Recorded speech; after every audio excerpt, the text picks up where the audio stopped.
Ignition sequence starts.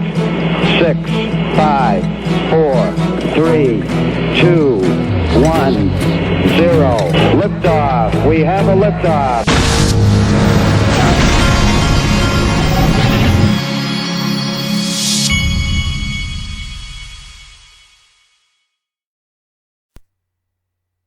Hey everybody, this is the Digital Asset Investor, and I had to get up early this morning to take my 14-year-old lefty pitcher son. I took him to the doctor, not because there's something major wrong, but because, more of it like as a preventative thing.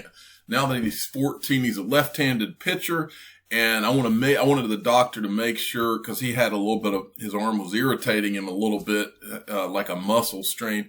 Wanted to make sure that his lefty arm, now that he's like a freshman in high school, I wanted to make sure that he was taking proper care of his arm and let them look at it and make sure we don't have any problems. And from now on, they have like, there's a lot of arm care that goes on, and it's more professionally done with these high schools and beyond. So anyway, good news was that his arm is fine. He's got a little bit of a muscle strain, so he can't throw for a few weeks, but there's no damage to his arm from Little League and all that. The kid's in good shape. Could be an interesting, if we can get his speed up, no telling where we could go with just the pitching, not to mention the batting practice that I've done with him since he was 7 years old, year round, and all the balls that I've thrown him. I'm going to be the one who has to go to get my arm checked. I can guarantee by the time my 8-year-old is out of high school, I will have to have arm surgery. I've thrown these guys so many freaking balls, but it'll be well worth it. Okay, let's start it out. Interesting things are happening right now in crypto and with Ripple, because now what's always interesting is once Bitcoin crosses a certain price threshold, then CNBC, it's good headline numbers for them to have, and they start covering all this stuff. And that's how we get the markets rolling. Okay. On top of that, we've got Ripple in the news. This is from this morning. $10 billion crypto firm Ripple considers relocating to London over U.S. regulation. So now I've heard London, I've heard Singapore, I've heard Switzerland. Where else have I heard? UAE, all these different places where Ripple already has offices in a lot of these places. But for some reason, they feel like they need to, they're thinking about relocating. In this article, Brad Garlinghouse actually says he visited London a month ago, as if he's looking to, well, they've already got an office in London, just as a by the way. All right. So Switzerland, Singapore, Japan, UAE, those are all considerations, and they just can't get the United States to go along with regulations, right? What you see, these are quotes from Brad Garlinghouse. What you see in the UK is a clear taxonomy, and the UK's FCA took a leadership role in characterizing how we should think about these different assets and their use cases. Garlinghouse said the outcome of what was clarity that XRP is not a security and is used as a currency. With that clarity, it would be advantageous for Ripple to operate in the UK. Then he goes on, the US is out of sync with other G20 markets and how some of them think about these regulations. It says Chris Larson, a co-founder and executive chairman of Ripple, first flagged the company's desire to move its global headquarters outside the U.S. in an interview with Fortune magazine earlier this month. And then it goes on. The security label matters because it could bring XRP under strict new rules, and that could heavily impact Ripple. And then they go on to talk about what is XRP, and then they have some more quotes from Brad Garlinghouse. The biggest banks don't necessarily see it as a big problem because they already have liquidity everywhere, he said, adding, it will take longer to get these larger lenders on board. Garlinghouse had previously said dozens of banks would use its cryptocurrency product known as on-demand liquidity by 2019. Then it goes on, we only work with regulated financial institutions. You can't use Ripple's technology for money laundering or to circumvent any regulation because our technology is enabling regulated and advanced institutions. Let's see if that's pretty much the gist of it. This is interesting. Ripple was last valued at $10 billion in a $200 million funding round last year. Founded in 2012, the company rose to fame in late 2017 and early 2018 when the value of XRP skyrocketed past $3. The price of an XRP token today sits around 26 cents. It is, however, up over 34% since the start of the year. That's interesting. XRP up over 34% since the start of the year. Try that in the stock market, folks. All right. So that's interesting. And then CoinDesk had picked up on it. We kind of read you that. Now, just by pure, and I know this is pure, folks, pure coincidence, Steve Mnuchin tweeted this in the last 24 hours. The strong U.S.-UK relationship includes extensive cooperation on financial regulatory matters. See the joint statement on the UK-US Financial Regulatory Working Group meeting here. That's purely a coincidence, so don't pay any attention to that. I repeat, that is purely a coincidence. Do not pay any attention to that.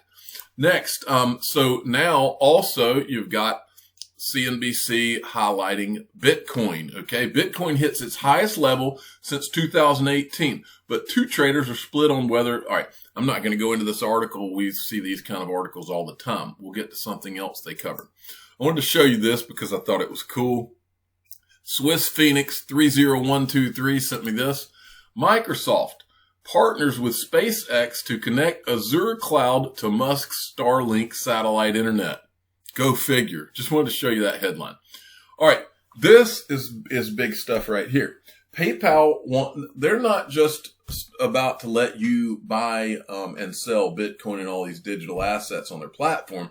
Now they want to buy cryptocurrency companies from XRP Crypto. Well, PayPal has been holding talks with cryptocurrencies custodian BitGo and could reach a deal within weeks. Talks could still fall apart and PayPal could opt to buy other crypto companies. You're about to see something interesting out of that. I just have a hunch. Okay, then Chinu Patel sent me this. Our old buddy Mike Novogratz was on CNBC because, like I said, once the Bitcoin prices are triggered, it triggers the whole market. So in that way, Bitcoin's good for the entire market, at least for now. One day, don't be surprised if it's Ripple or XRP that grabs the headlines, the same way Bitcoin does now. So let me ask you, though, about that correlation, because with risk on, people are taking more bets on things like Bitcoin. But how much of that is a bet on Bitcoin or the issues around just printing cash versus the operational potential as a transactional currency, given the news we just heard from PayPal that PayPal is going to allow cryptocurrencies as part of the wallet? How does that change this? I think that's, in some ways the shot heard around the world on Wall Street, right? PayPal has 346 million accounts, right? They're the 30th biggest bank in the U.S. in deposits. And all of a sudden, every financial institution says, wait a minute, what am I doing? And so if you're at the boardroom of Morgan Stanley or Goldman Sachs or Bank of America, you're thinking, how do I get engaged? I was looking before I came on at just stock prices, right? Ethereum, the platform that this new financial ecosystem is going to be built on, is up 200% this year. Square app, 186%. PayPal, 99%. And then you go to Wells Fargo, down 60. Citibank, down 46. And so if you're a CEO of a big bank, you're saying, well, hold on, what's going on here? And so we are going to see over the next 10 years a rebuilding of the financial infrastructure of this country. It was interesting that PayPal hired Paxos to do their integration with crypto, because there's a domain expertise in this cryptocurrency space, in this blockchain space, that's needed. When I lived in Alabama, I was a helicopter pilot. There was a town called Enterprise, and they had a statue. I've been there. That held up a boll weevil. And I was like, the craziest statue I've ever seen. Well, the boll weevil ate all the cotton, and then they planted peanuts, and that brought prosperity to the region. In some way, the cryptocurrency community is going to hold up a virus, the COVID virus, because it was the COVID virus that really accelerated, as horrible as that to sound, accelerated adoption of crypto on two ways: the macro story with Bitcoin, and the more maybe important story of digitalization of all cash, digitalization of the financial services system. That's going to mostly be built on Ethereum. I don't know about that. What if it was mostly built on Codius?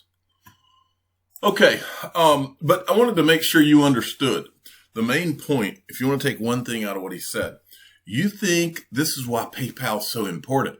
Are you telling me that the Goldman Sachs and the boys and the Morgan Stanleys and all those guys are sitting there watching PayPal get into crypto and not saying, wait a minute, fellas, we have to get in this quickly because we've got to be able to compete. These guys are jumping in.